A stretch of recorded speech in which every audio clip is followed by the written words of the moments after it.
Next మిగతా వార్తల్లో operation Revanth ఎన్నికలే లక్ష్యంగా ఫోన్ ట్యాపింగ్కు పాల్పడ్డ ప్రణీత్ కొద్ది నెలల ముందు నుంచి పెద్ద ఎత్తున నిఘా. వీడు ప్రణీత్ రావు అంటాడు.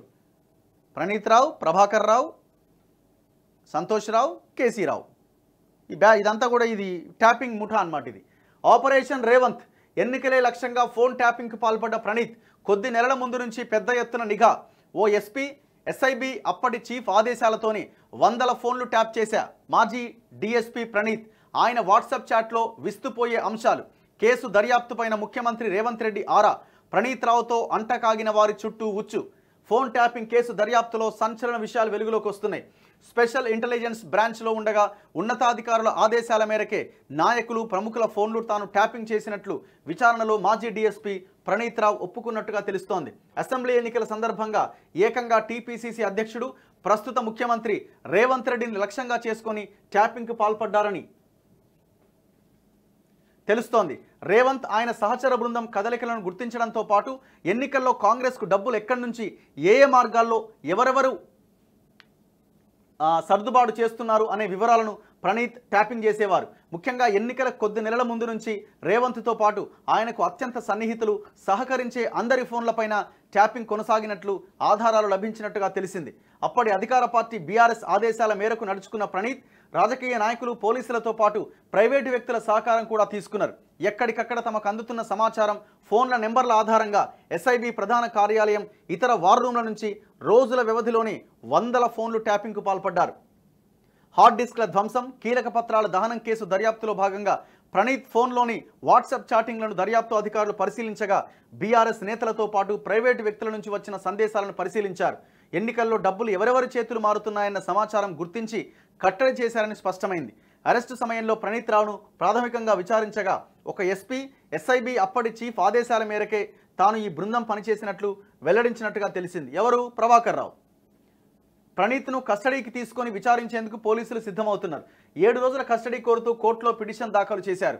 ప్రణీత్ రావు కేసుకు సంబంధించి ఇప్పటివరకు జరిగిన దర్యాప్తుపైన రేవంత్ రెడ్డి పోలీసు ఉన్నతాధికారుల నుంచి ఆరా తీసినట్టుగా సమాచారం.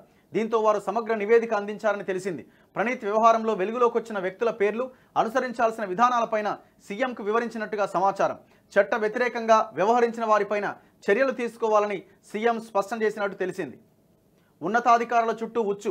ప్రణీత్తో అంటకాగి కుట్రలో భాగస్వాములైన ఎస్ఐబి అప్పటి ఉన్నతాధికారులను నేడో రేపో విచారించే అవకాశం ఉన్నది. పంజాగుట్ట పోలీసులు వారికి నోటీసులు జారీ చేసినట్టుగా సమాచారం. ఎన్నికల ముందు పనిచేసిన వారిపై దృష్టి పెట్టినట్టు సమాచారం. కొన్ని నియోజకవర్గాల్లో అధికారులు వారి ఇళ్లలోనే ప్రత్యేక గదుల్లో వార్ రూమ్లు ఏర్పాటు చేసి ట్యాపింగ్కు పాల్పడ్డట్టుగా గుర్తించారు. అంటే ఎవరింట్లో వాడు ట్యాప్ చేసినట్ట ఫోను. అంటే చూడండి ఎంత ఘోరమో. ఉన్నతాధికారుల ఆదేశాల మేరకు వీటిని సిద్ధం చేసిన ప్రణీత్కు పలువురు సహచరులు కూడా సహకరించినట్టుగా తెలుస్తోంది. 3 నియోజకవర్గాల్లో విజిలెన్స్లో పనిచేస్తున్న 2 ఎస్ఐబి అధికారి ఇళ్లలో వార్ రూమ్లు ఏర్పాటు చేసి ప్రముఖుల ఫోన్లను ట్యాప్ చేసినట్టుగా పోలీసులు గుర్తించారు. ఎన్నికల సందర్భంగా ఒక పార్టీ నిధుల తరలింపులోనూ ప్రణీత్ కీలక పాత్ర పోషించారు. డబ్బు, బంగారం, వస్తువులను చేరవేసేందుకు సొంత ఎస్ఐబి గ్రేహౌండ్స్ వాహనాలు వినియోగించారనే కోణంలో కూడా దర్యాప్తు చేస్తున్నారు. ట్యాపింగ్ చేయమన్నది ఎవరు?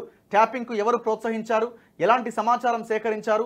ఎవరి పాత్ర ఎంత అనే ప్రశ్నలకు ప్రవీణ్ స్పష్టంగా సమాచారం ఇచ్చారని తెలుస్తోంది.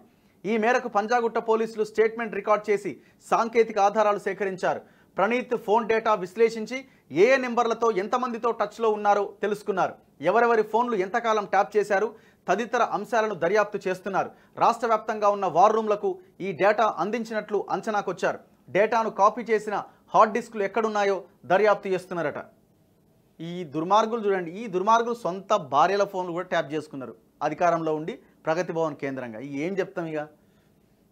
ఈ సంతోష్ ఎడిగిపోయిండో పత్తాలేడుగా, వాడు ముఖం కూడా కనబడతలేదు.